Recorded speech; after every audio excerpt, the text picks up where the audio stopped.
Hi, guys. So this lecture has to do with the causes and effects of the War of 1812. So this will actually be split into two different lectures this week. The first lecture is going to be on the causes and the effects, and the second lecture, which you'll probably get assigned either on Tuesday or Wednesday, will be on the effects that the War of 1812 had on the United States. So with your student packet, you should be filling in the information that's missing with each slide. So we'll start on page 1.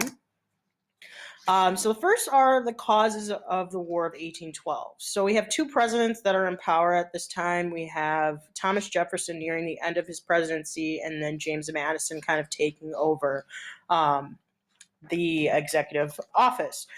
So the first cause is the embargo of the the embargo of 1807. So an embargo is when you sanction or non-sanction trade between countries, basically cutting off trade that happens between one particular country and another country. So with the embargo that we issued, it cuts off all trade with all nations. So we thought, at least Jefferson thought, that it would get Europe to leave us out of their squabbles, and since we don't have a financial relationship with them and we're not dealing with them on trade, that they would just leave us alone and not ask us to be involved in any of their conflicts or take one side or another side. So really reinforcing that idea of that isolationist policy that stemmed from Washington's presidency. But it had the reverse effect on our economy. So, since we were using trade as a way to generate revenue and generate money to help us pay off debt, this only hurt the US economy even more. So, unfortunately, it had a very negative effect on the United States economically. The second cause was the Non-Intercourse Act. So this was issued a few days before Thomas Jefferson left his office as president. But this Non-Intercourse Act actually resumed trade with all nations except the ones that we had a lot of high tension with, which was Great Britain and France. So it was almost like a snub to those two countries. And obviously, we had that tension with Great Britain and France since the American Revolutionary War ended. At least with Great Britain, and then France, we had tension with France because we did not support them in their American Revolution, despite the fact that they supported us. So tensions were at an all-time high, particularly with Great Britain and France, and Great Britain really didn't trust us very much, which we'll see with Macon's bill. Number 2. So with Macon's bill number 2, James Madison, now president of the United States, he makes a deal with Great Britain and France. He basically says, whoever jumps the gun first at resuming trade with the United States, we will continue an embargo, meaning not trading with the other country. So, for example, if Great Britain jumps at that opportunity first, we won't trade with France as kind of a policy, especially since Great Britain and France, between themselves, were enemies as well. So we actually thought as a nation that Great Britain would jump at that opportunity in terms of getting us to support them and creating that trade and financial relationship with them.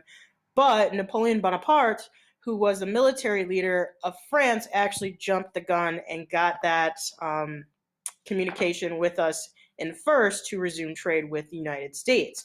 And Great Britain was furious. They were not happy, primarily because they thought that we set it up that way, that we kind of put them on the outs on purpose, and we intended all along to have that relationship and that trade resume with France and snub Great Britain on purpose. So because of this thought and because of Great Britain's interpretation of what actually happened with Macon's Bill number 2, war became an inevitable event. So it was going to happen, or it was bound to happen.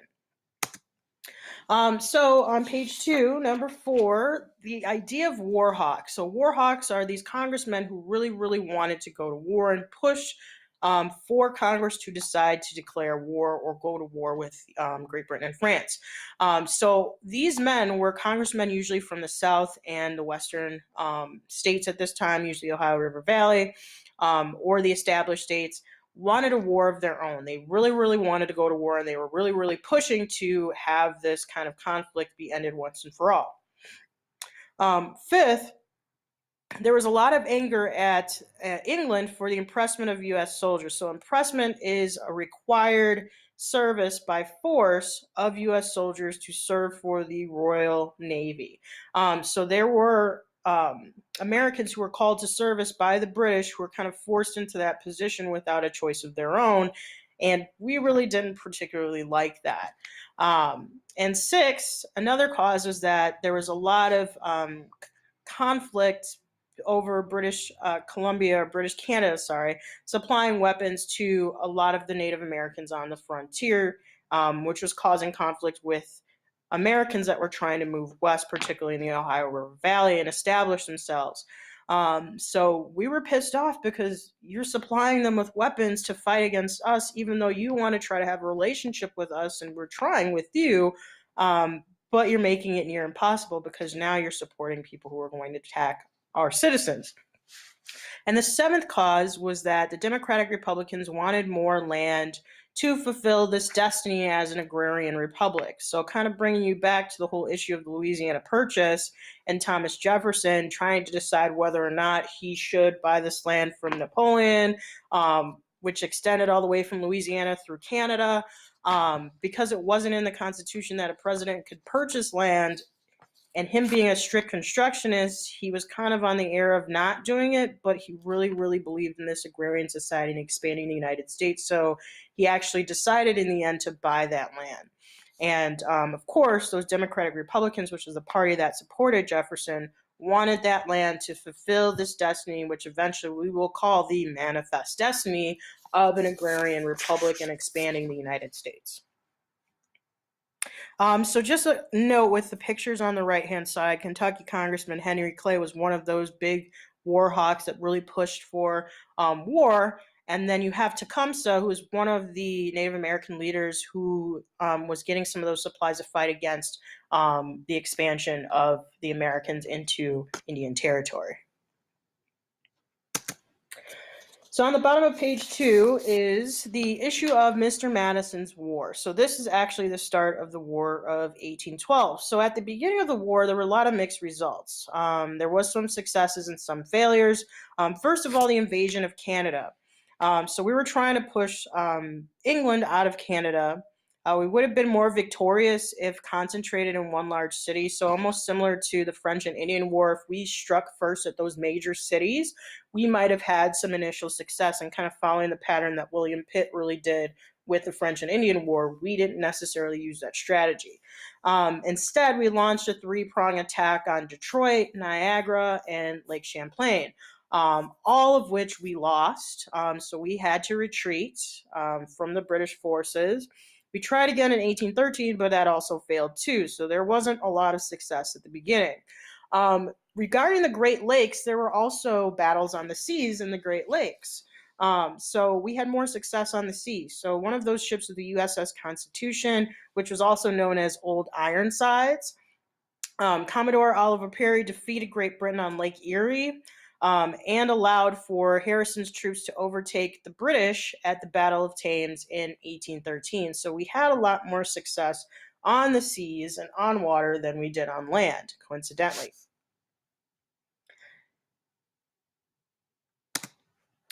So just so you are aware in terms of that three-prong attack, so the first was Detroit, and going basically from where Detroit actually was through and up through Ontario, where that area kind of is, where that arrow was pointing. The second was Fort Niagara, so we're hitting them on both sides, so not just from the west up to Ontario from Detroit, but also from Fort Niagara and heading from the east to west as well. So kind of converging on two different fronts. And the third was starting with Lake Champlain and going north towards Montreal and pushing them outside. And then we also had U.S. invasions through the Ohio River Valley as well. So if you flip to page 3, I also had that map on page 3. We're going to talk about the second stage of the War of 1812, which we mainly played on the defensive mode. So with New York, which was where our nation's capital was at this time, actually not at this time, the war capital did move to Washington, D.C., but the Brits did attack New York through Lake Champlain. So General Thomas MacDonough pulled off an 11th hour victory, and this was a critical win for the United States because it staved off British invasion into the state of New York. So luckily we were able to save it on that end. The Brits did actually attack our nation capital at this time. Washington, D.C. was the capital. And the Brits attacked and actually burned down the White House. So if you've ever heard about that event actually happening in American history where they attacked and burned down the White House, this is the particular event during the War of 1812. They also launched an attack on Fort Henry in Baltimore, but were repulsed by U.S. forces. And this is where the Star-Spangled Banner was actually written during this war. So Francis Scott Key pens the Star-Spangled Banner based on the battle at Baltimore and seeing the fights actually happen. So as you can see, there's the actual document to the left on this slide of the lyrics for the Star-Spangled Banner, and it being kind of a controversial issue, particularly because it does talk about slaves in some of the lyrics in terms of them not being freed. So that's why it's so controversial with the whole playing of the Star-Spangled Banner and a lot of the African-American athletes, particularly in the NFL, taking a knee because it kind of talks about the freedom and non-freedom of slaves, but the freedom of regular citizens within the lyrics. So if you actually pay attention to the lyrics, there are some indications of that as well. So that's why it's kind of a controversial song, and that is why people like Colin Kaepernick take a knee during that playing.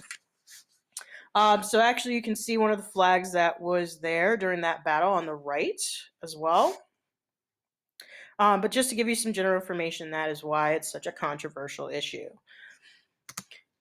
All right, so the third stage of victory started in New Orleans with the newly acquired territory that we had from the Louisiana Purchase. So we actually incurred a lot of victory in New Orleans. So the Brits also tried to attack one of our major ports, which is in New Orleans. Andrew Jackson, who later will become president and has a very controversial presidency, particularly regarding Native Americans, leads those groups of troops in New Orleans, and his troops actually were entrenched there, but they killed 2,000 of 8,000 soldiers in 1/2 hour. So in 30 minutes, Andrew Jackson and his forces being surrounded kill over 2,000 soldiers, only 70 of which during that battle were U.S. casualties during that war. So 70 U.S., over 2,000 Brits of 8,000. That's quite a bit considering the amount of U.S. soldiers and the fact that they were kind of entrenched there and established themselves there to fight. Ironically, after 2 weeks, this battle actually occurred 2 weeks after a peace treaty was signed to end the War of 1812. So they still continued in the southern states, regardless of the war kind of being over at that stage. So with this peace treaty on page 5, you'll need to fill in some information here. This was called the Treaty of Ghent and was signed on Christmas Eve, 1814. And this was essentially an armistice, so the means to lay down arms and have a time of peace. All conquered territory was restored to their original owners, so Canada still belonged to England. We did not acquire any land from Canada. And all land in the United States was still ours, or the land acquired by the Treaty of Paris that was previously Great Britain's was still ours. So nobody switched land over, and no ownership of land was switched over to another side. There was also no mention of original grievances for which the war was fought. So the issues or the causes of the impressment of American soldiers on British ships, Native Americans kind of being an issue in the frontier, fighting against Americans that were trying to move west and establish themselves, and also with the trade restrictions or the embargoes that were occurring. So none of that was addressed with the Treaty of Ghent. So therefore, those issues still kind of are at play. So taking a look at the effects of the war. So first, one of the biggest effects of the war was the death of the Federalist Party. So with along the lines, we had the Democratic Republicans or the Jeffersonian Republicans and the Federalists. Now the Federalists start to disappear. So with the Hartford Convention, 26 men from Massachusetts, Connecticut, Rhode Island, New Hampshire, and Vermont met secretly in Hartford, Connecticut to discuss their grievances about this war, and the fact that nothing really was set with a result. So 2/3 vote for a continued embargo and new states or a war that would actually occur. So this also mentioned that a single term president and no two consecutive presidents from the same state could be elected. And then what resulted from the Hartford Convention as well was the abolition of the 3/5 clause. Um, so not requiring states or having states be able to count 3 out of 5 people or 3 out of 5 slaves as part of the population. The second effect of the war as well in terms of the death of the Federalists was they sent 3 men to DC to submit their complaints that they came up with the Hartford Convention, and present them to the National Congress. Victorious news from New Orleans and Ghent was just arriving in Washington, D.C. So again, this treaty was made 2 weeks prior to that battle with Andrew Jackson in the battle in New Orleans. So we had a major victory there. And then the Hartford Convention was happening just as before the Treaty of Ghent was actually created as well. So they were just getting news in D.C. of these agreements. So the Federalists looked very petty for arguing about these embargoes, creating of new states or war, also with the single term president, no 2 consecutive presidents from the same state could be elected, and also the abolition of 3/5 clause. So this complaining by the Federalists of these issues that they had after a peace treaty was made and after we actually had some victory looked very, very petty to the rest of Congress and to the rest of DC. And it also made them look kind of treasonous, which could be a problem as well. So after that, the Federalist Party kind of fizzles out and they never run a candidate for office again after this point. So another effects, a second effect was that the U.S. stood up for its rights as a sovereign nation. So we had new respect based on our ability to fight. So remember, Great Britain really didn't think we had the ability to fight and that they had to protect us with the French and Indian War. Now their thoughts are kind of turning the corner because, again, we defeated them in the American Revolutionary War, and now we're having a second conflict, and we still had some pretty good victories. So we gained some new respect based on our ability to fight as a country. And also, the Navy started making a name for itself, particularly after the battles on Lake Erie. So the U.S. was taken a lot more seriously diplomatically as a result. People had more respect for our country because we proved that we could handle the conflict and the situations, and we could fight to defend ourselves. War heroes started to emerge and became very, very popular, particularly with Andrew Jackson and William Henry Harrison, both of which eventually will become presidents. A third effect was that the natives were forced to relinquish large tracts of land once again. So not only through the Ohio River Valley like they were with the French and Indian War, now they're moving more so into these territories and pushing or being pushed off more west. Because a lot of people now are trying to push for westward expansion. So again, the losers in this situation are the Native Americans at this point, particularly because they keep losing their territory and keep losing their land rights. A fourth effect was that manufacturing prospered due to Great Britain's blockade and previous embargoes. So since we aren't importing products from Great Britain, we start creating our own products and our own manufacturing, and that starts to generate revenue for our economy because now we're producing for ourselves. Because of that forced embargo against Great Britain, we have to figure out something else. So that actually helps to spur our manufacturing, which will have a huge effect during the early 20th century. In the late 19th century, in the 1800s. So again, we were less dependent on Europe for those goods and start to become more independent and more self-reliant. And this really, really starts to increase U.S. nationalism and the belief in us as a country to be able to defend ourselves, but also stick up and be a country on our own.